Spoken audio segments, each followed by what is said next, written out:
Dutch people don't include you. They can be very friendly. Yeah. I know a lot of Dutch people. They're very, very friendly. We can stop and say hi, how are you?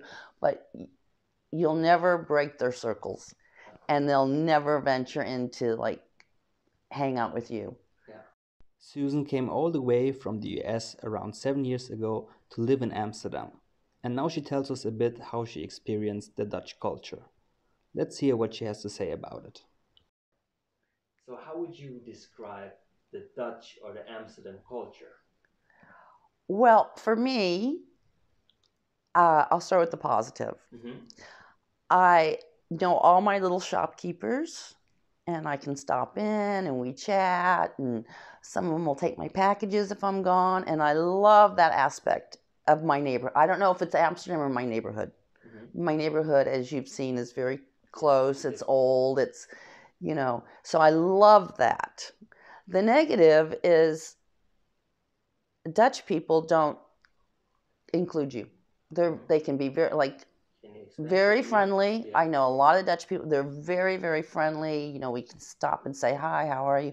But you'll never break their circles, and they'll never venture into hang out with you. Yeah. If that makes sense. Yeah. So most of my friends are. I mean, I have Dutch friends, but most of my friends are expats, and because they feel they get the same thing. Like, you just can't break in. You just can't. It's not just me. It's something that's often talked about. Yeah. Amongst us expats. Like, we're never invited to Dutch things. Why do you think that is? Do you have an idea? I don't know, but I think it's very sad, because I think that they're missing out on a lot of wonderful people. Yeah. I have met, it might make me cry, but I've really met wonderful, wonderful people here. Yeah. Dutch people or expats? My friends are mostly expats, but yeah, I've met some wonderful Dutch people. Okay. Mostly younger, because I think they're a little bit more open. And I really love having friends in their 20s. I have so much fun with them. And, references.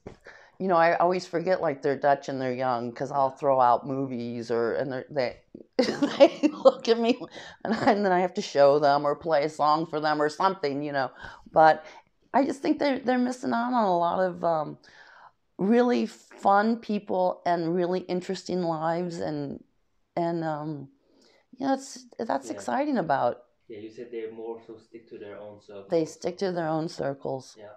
Like, the city's a circle, their life is a circle. It really is. Yeah. Like, they just have their group of friends, and they'll be friendly, but they're not going to say, hey, come join us.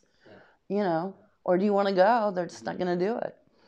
And the younger ones that you say you met some really wonderful people, love them. What specifically do you say that's wonderful about them? Well, it's hard. Well, one is German, so I forgot that. Yeah. But he goes to school here. Eindhoven, is that how you say it? He goes to school in Eindhoven, the town. Eindhoven, the yeah. city. Yeah. But he's been traveling all year. Yeah.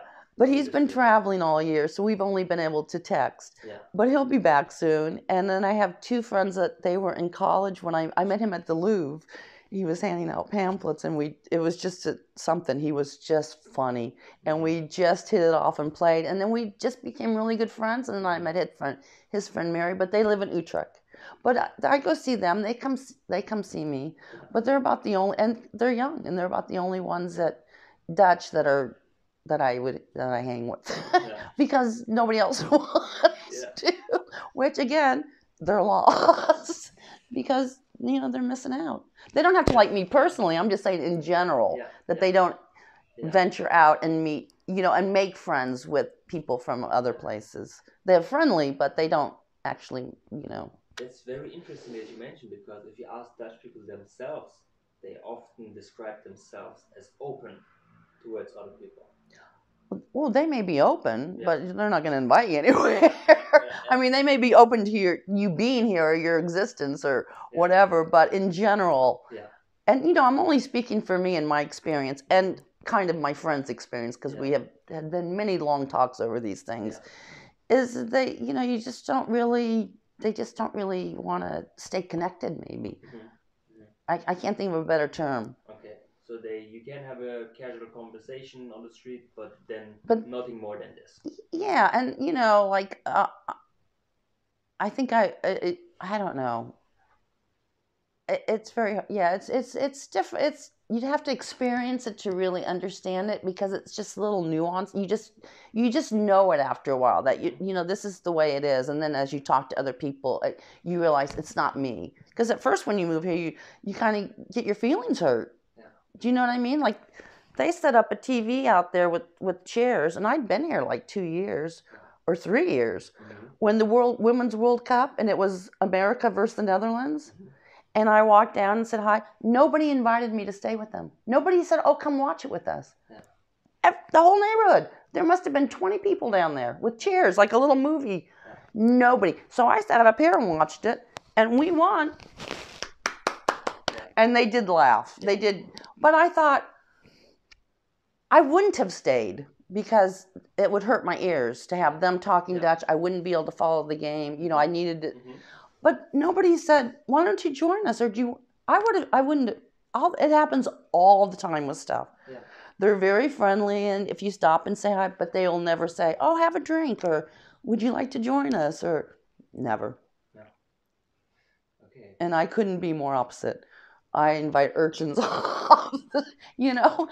It's a real opposite personality trait than I have. Yeah. I'm really open to having an open house, and people are invited, and you know, you're always welcome, and so that took a while to not get your feelings hurt, because it does hurt your feelings for a long time until you figure out, you know. Here you want to hear a funny Dutch culture? When I first moved here, and this took like 2-3 years to figure out, I would ask people. You know, I was lost. And I would ask people, I always write things on paper, like I'd get it off the phone, because I don't use my phone in public. I don't hold it. Like, I will write the instructions or the address and the directions, and I use a piece of paper. So sometimes I'd get lost, and I'd ask people, Dutch people, and I always say, hello, you know, excuse me, or would you mind speaking English with me? And I'd ask them how far this is, and they'd look, and they'd say, oh, 10 minutes, And I'd go there, and I'd be walking for like a half an hour. It took me 3 years to realize, first of all, everything is 10 minutes to them. They're talking bike time. It's 10 minutes on a bike. Hey. It wasn't for walking, but it took me a long time, because I would time it, and I'd think, well, I'm going to add an extra 10. If they say it's 10, I'll say it's 20, because, you know, I'm going to have to look and stop, and it'd be like 45 minutes later, and I'd be like, where is this place? And then it was like a light bulb moment, and I thought, they're talking bike time. It's 10 minutes on a bike, because they don't really walk like say I do. They hop on a bike. So if you ever ask for directions and they're on a bike, you ask them, is this walking time or bike time? Because they think in bike time. So about the culture, you also mentioned the food. Yes. How would you describe that? Not as food. Well, here's the thing. When I moved here, I wanted to live a cafe life. My husband was an amazing cook, so I never cooked. And I moved here at 56, 57, something like that. And I thought, oh, well, it doesn't matter. I'm retired. I'll just eat out and buy fresh every day. And, you know, that didn't happen. It took me a long time to realize, when you go to any of these cafes and say you ordered chicken fingers, because I'm not ordering Dutch food. It's just, no offense, but I've tried like bitterball. I just can't. So, and I realized all it is frozen. They're frozen chicken from Albert Heijn. So I've learned to cook. I have my cheat sheet for metrics. And I really don't eat out here. Although I do have a favorite restaurant that I'm hesitant to say, because I don't want a lot of people going there. Do you know what I mean? Yeah. But they're very nice, and it's very cute. Yeah. And it's really a steak place. So, you know, and it's not, the steak isn't from Netherlands, because they suck every ounce of flavor out of their meat. Yeah. There's not an ounce of fat. There's no bone. There's no flavor. You know,